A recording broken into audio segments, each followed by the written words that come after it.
we got to develop our oil, our gas, our coal resources, our clean coal, our nuclear power, and of course our renewable resources as well. Yes, sir, Mr. Romney. Welcome back to Follow the Money with gas. Still about twice as much as it was when President Obama took office. Isn't it about time to start sticking more drills into the ground? My next guest says, yes, it is. It's way past that time. He has a plan to drill in Anwar. Representative Don Young of Alaska. Sir, of anyone who should know whether it's okay to drill in Alaska, you would be the gentleman. So is it okay to drill in Anwar? Absolutely. And Anwar is 19 million acres, and we're talking about 2,000 acres. 2,000 acres has the potential, conservatively, of having 10.5 billion barrels of oil delivered to the United States, and a pipeline is 44 miles away. And this is why we should have done this many years ago. I've passed this bill 11 times out of the House.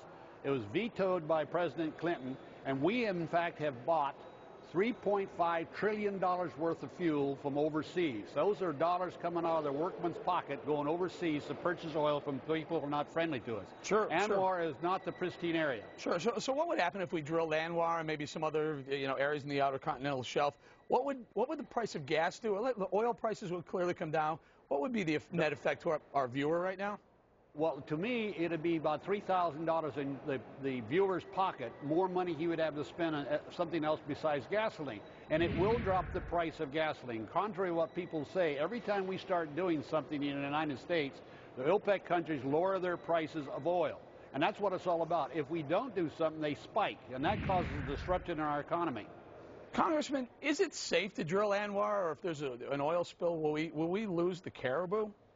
No, absolutely not. We drilled in Prudhoe Bay, like I said, about 40 miles away, 44 miles away, and the caribou went from 5,000 to 55,000 caribou in that same area.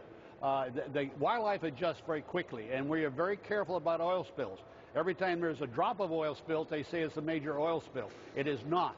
We have not had a major oil spill on the slope in all the years we've had it. We've had some breaks from lines that are 35 years old, and we're going through and replace all those. The main line, the big Trans-Alaskan pipeline, was passed in 1973, is still working. Yes, sir. Congressman Young, we appreciate your time, sir. Thank you very much, Republican from Alaska. You got it. All right, let's bring it out to our panel. Tony Sagan, Monica Crowley. Mon, $1.83 a gallon.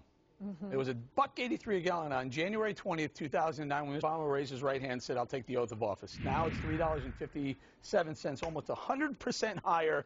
Time to drill, isn't it? Right. Well, he's made the situation so much worse by putting in all these drilling moratoria. You got moratoria on the West Coast, you got drilling moratoria in Anwar, you got drilling moratoria in the Gulf of Mexico. And of course, after Katrina, the left said, we got to close this down. And then, of course, when we had the BP oil spill, that gave them the perfect pretext to go in and do what they wanted to do all along, which was shut down oil drilling. But the consequence is that each one of us fills up our cars every day, and now we're paying through the nose because of his social engineering in the energy sector. Tony, Monica is so smart she can say moratoria when you and I both say moratorium, but she knows that's the plural for moratorium. But take a listen to Congressman Bachmann. Listen to what she says about the price of gasoline. Take a listen.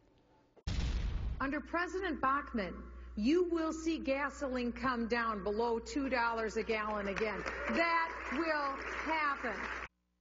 I'm going to tell you, the left absolutely destroyed Congresswoman Bachmann about this. I watched Morning Joe, that moron, tell us that would never happen. He's an idiot. It was $1.83 3 years ago, 2.5 years ago, sure, when President Obama took over. What do you think? Can we get below $2 a gallon again? Well, look, it would have to be part of some sort of coherent energy strategy that the president doesn't have. It's one thing to say you don't want to drill for oil, even while Democrats in those states, Basic in Alaska and Landrieu in Louisiana, are asking the president to liberate these permits so they could start drilling and actually create some jobs, something which I think the country desperately needs. But the president said no to oil, no to natural gas, no to coal, no to nuclear. That's 95% of energy production in America. He's put everything on this whole idea that we can produce alternative sources of energy, which, while great, only represent such a small part of the economy right now. So if the president actually offered something alternative to what just saying no drilling, then maybe he would make some sense. But right now,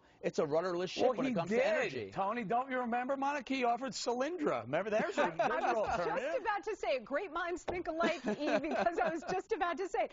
Look, this is all part of trying to remake the American economy in sort of a socialist model, right? So you have the government going in, picking winners and losers, and in the case of Solyndra, picked a clear loser and tried to force it into being a winner. You've got all this corruption, you've got taxpayer-funded loan guarantees and straight-out loans going to these solar panel companies and other green industry companies that have gone bust. You have the whole green jobs agenda going down in a ball of flames of bankruptcy and taxpayer money.